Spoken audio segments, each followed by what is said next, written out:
அஸ்ஸலாமு அலைக்கும் வரஹ்மத்துல்லாஹி தஆலா வபரகாத்துஹு.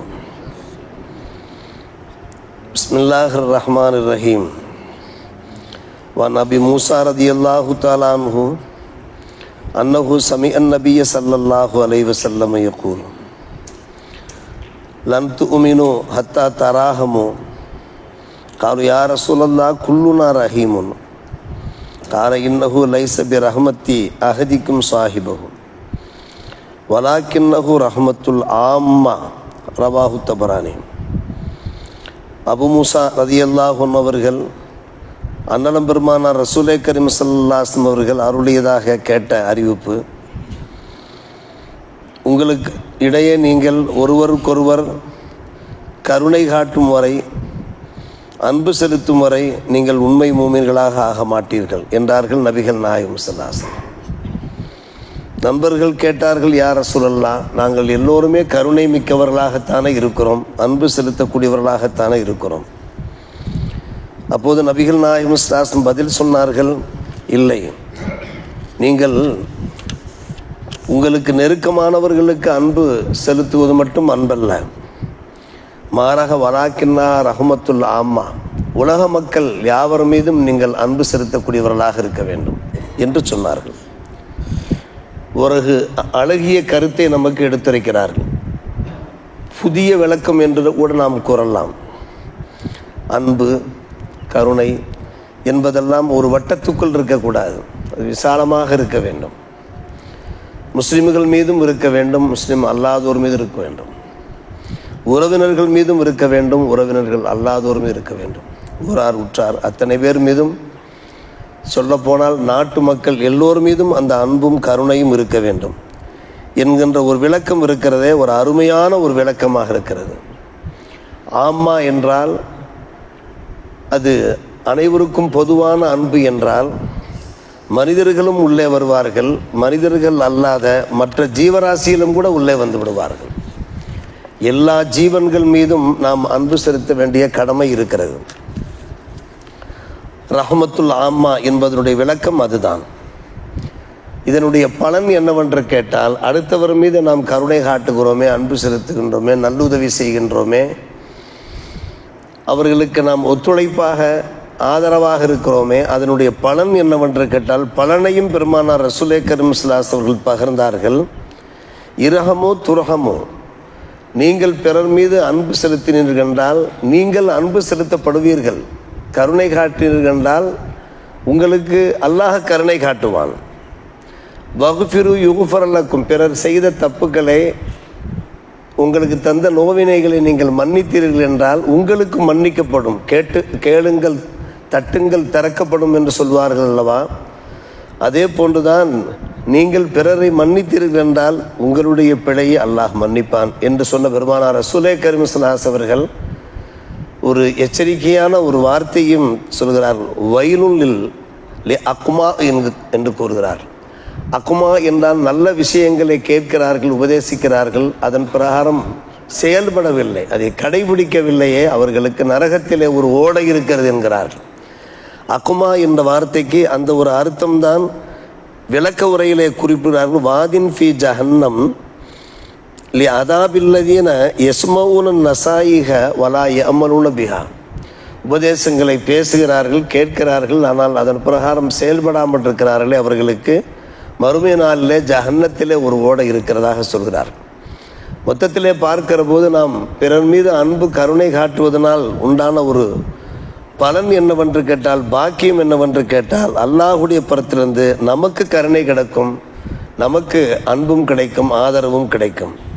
பிரபல்யமான ஒரு ஹதீஸ், இப்னு அப்பாஸ் ரலியல்லாஹு அன்ஹுமா அவர்கள் அறிவிக்கிற ஹதீஸ்: லைஸ மின்னா மல்லம் யுவக்கிரில் கபீர் வ யர்ஹமஸ் ஸகீர் வ யஅமுரு பில் மஅரூஃப் வ யன்ஹா அனில் முன்கர். யார் மூத்தவருக்கு கண்ணியம் செலுத்தவில்லையோ, இளையோருக்கு இரக்கம் காட்டவில்லையோ, நல்லதை ஏவி தீயதை தடுக்கவில்லையோ, அவர் நம்மை சார்ந்தவர் அல்லர் என்றார்கள் பெருமானார் ரசூலே கரீம் ஸல்லல்லாஹு அலைஹி வஸல்லம். கருணை காட்டுவது, அன்பு காட்டுவதில் எந்த விஷயம் சேர்கிறது என்று கேட்டால், நல்லதை ஏவுவதும் தீயதை தடுப்பதும். காரணம், நல்லதை செய்யாதவர்கள் அதன் காரணமாக பாவங்களை சம்பாதிக்கிறார்கள். தீயதை செய்யக்கூடியவர்கள் அதனுடைய விளைவுகளை சந்திக்கிறார்கள். எனவே அவர்களும் காப்பாற்றப்பட வேண்டும் என்கின்ற நல்ல எண்ணத்திலே, கருணை உள்ளத்திலே அவர்களுக்கும் நாம் தாவத்து செய்கிற போது பெருமானார் ரசூலை கரீம் ஸல்லல்லாஹு அலைஹி வஸல்லம் ஆதரிக்கிறார்கள். எனவே 3 முத்தான விஷயங்களை சொல்கிறார்கள். மூத்தவர்களை கண்ணியப்படுத்த வேண்டும், இளையவர்கள் மீது அன்பு செலுத்த வேண்டும், நல்லதை ஏவி தீயதை தடுக்க வேண்டும் என்கின்ற ஒரு முக்கியமான விஷயத்தை அருமை நாயகம் ஸல்லல்லாஹு அலைஹி வஸல்லம் அவர்கள் நமக்கு அறிவுறுத்துகிறார்கள். நாம் மற்ற ஜீவராசிகள் மீதும் அன்பு செலுத்த வேண்டும் என்பதற்கு பல்வேறுபட்ட உதாரணங்களை ஹதீஸ் கிதாபுகளிலே பார்க்கிறோம். பெருமானார் ரசூலை கரீம் ஸல்லல்லாஹு அலைஹி வஸல்லம் இடத்துல ஒரு நண்பர் கூறுகிறார், யா ரசூலல்லாஹ், இன்னி ஆஹுது ஷாத்தன் உரீது அன் அதுபஹா ஃபாரஹமஹா. நான் ஒரு ஆட்டை பிடிக்கிறேன். அவர் ஒரு கசாபாக இருந்திருக்கலாம். நான் அறுக்க நினைக்கிறேன், ஆனால் அதன் மீது நான் அன்பு காட்டுகிறேன், கருணை காட்டுகிறேன்.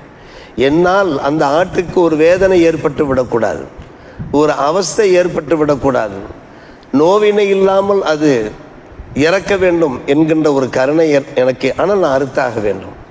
அதே சமயத்தில் எனக்கு கருணையும் ஏற்படுகிறது, அறுக்கிற போது எனக்கு கருணையும் ஏற்படுகிறது. நபிகள் நாயகம் ஸல்லல்லாஹு அலைஹி வஸல்லம் சொன்னார்கள், வஷாத்தையின் ரஹிம் தஹா ரஹிமக்கல்லா, அந்த சாத்துக்கு நீ கருணை காட்டால் அல்லாஹ் உனக்கு கருணை காட்டுவான் என்று சொன்னார்.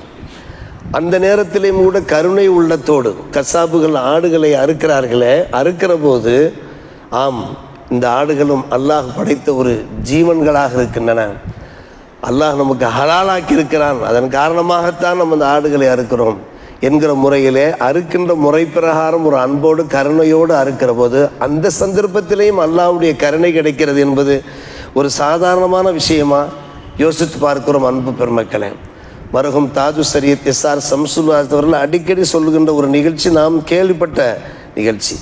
அபு மசூத் ரலியல்லாஹு அன்ஹு அவர்கள் கூறுகிறார்கள், நாங்கள் பெருமானார் ரசூலை கரீம் ஸல்லல்லாஹு அலைஹி வஸல்லம் அவர்களோடு பயணத்தில் இருக்கிறோம். நபி அவர்கள் தங்களுடைய சுய தேவையை நிறைவேற்றுவதற்காக வேண்டி வெளியே சென்றிருந்தார்கள். அந்த நேரத்தில் ஒரு தாய் பறவையை பார்க்கிறோம், தன்னுடைய 2 குஞ்சுகளோடு இருக்கின்றன. நாங்கள் அந்த 2 குஞ்சுகளை பிடித்து கொண்டு நாங்கள் விளையாடி கொண்டிருந்த போது அந்த தாய் பறவை எங்கள் தலைக்கு மேலே வட்டமடித்தவாறு இருந்தது. அண்ணலம் பெருமானார் ரசூலை கரீம் ஸல்லல்லாஹு அலைஹி வஸல்லம் அவர்கள் தங்களுடைய சுய தேவை நிறைவேற்றிவிட்டு எங்களிடத்தில் வந்தபோது பார்த்தார்கள், மேலே ஒரு தாய் பறவை தவித்து கொண்டு வட்டமடித்து கொண்டிருப்பதை பார்த்தபோது, மன் ஃபஜஹாதிஹி பி வலதைஹா, யார் இந்த தாய் பறவை அதனுடைய குஞ்சுகள் காரணமாக அதுக்கு சங்கடம் கொடுத்தது யார், அதை பதறச் செய்து தவிக்கச் செய்தது யார் என்று பெருமானார் ரசூலை கரீம் ஸல்லல்லாஹு அலைஹி வஸல்லம் அவர்கள் கேட்டுவிட்டு சொன்னார்கள், ருத்து வரதைஹா இலைஹா, அதனுடைய கூட்டிலே சென்று அதனுடைய 2 குஞ்சுகளையும் நீங்கள் சேர்த்து விடுங்கள் என்று சொன்னார்கள். பாருங்கள் அருமை சகோதரர்களே, அந்த ஜீவன்கள் மீது அண்ணனாருடைய அன்பை பாருங்கள், கருணையை பாருங்கள். ஆக ஜீவன்கள் மீதும் நமக்கு ஜீவகாருண்யம் வேண்டும். வரா கரியத்தை நம்மளின் கதை ஹரக்கனாகா, ஒரு எறும்பு புற்றை பார்த்தார்கள், அதை நாங்கள் நெருப்பு வைத்து பொசுக்கி இருந்தோம். பார்த்துவிட்டு வேதனையோடு சொன்னார்கள், ஏன் இப்படி செய்கிறீர்கள்? மன் ஹரக்க ஹாதிகி, இந்த எறும்பு புற்று இருக்கிறதை இதை நெருப்பில் கொளுத்தியது யார் என்று கேட்டார்கள். நாங்கள் தான் என்று சொன்னபோது, இப்படியெல்லாம் செய்யக்கூடாது. இன்னகுலா எம்பகி ஐயோ அத்திப பின்னார் இல்லா ரப்புன்னார், நெருப்பு வைத்து பொசுக்குவது என்றால் ஒரு ஜீவனை ரப்புன்னார், அந்த நெருப்பை படைத்த ரப்புக்குத்தான் அந்த உரிமை இருக்கிறதே தவிர மனுஷனுக்கு அந்த உரிமை கிடையாது. வேறு எந்த வகையிலே அதை நாம் அகற்ற வேண்டுமே தவிர நெருப்பு வைத்து பொசுக்கக்கூடாது என்றார்கள் நபிகள் நாயகம் ஸல்லல்லாஹு அலைஹி வஸல்லம். ஒரு வாரத்திற்கு முன்னாலே சஹீஹுல் புகாரி பாடத்தில் நாம் மாணவர்களுக்கு கிளாஸ் நடத்தி கொண்டிருக்கிறோம். பெருமானார் ரசூலை கரீம் ஸல்லல்லாஹு அலைஹி வஸல்லம் அவர்கள் சுவனத்தையும் நரகத்தையும் வர்ணிக்கிறார்கள், விவரிக்கிறார்கள். நரகத்திலே நான் ஒரு பெண்ணை கண்டேன், அந்த பெண் கடுமையான முறையில் துன்புறுத்தப்படுகிறாள்.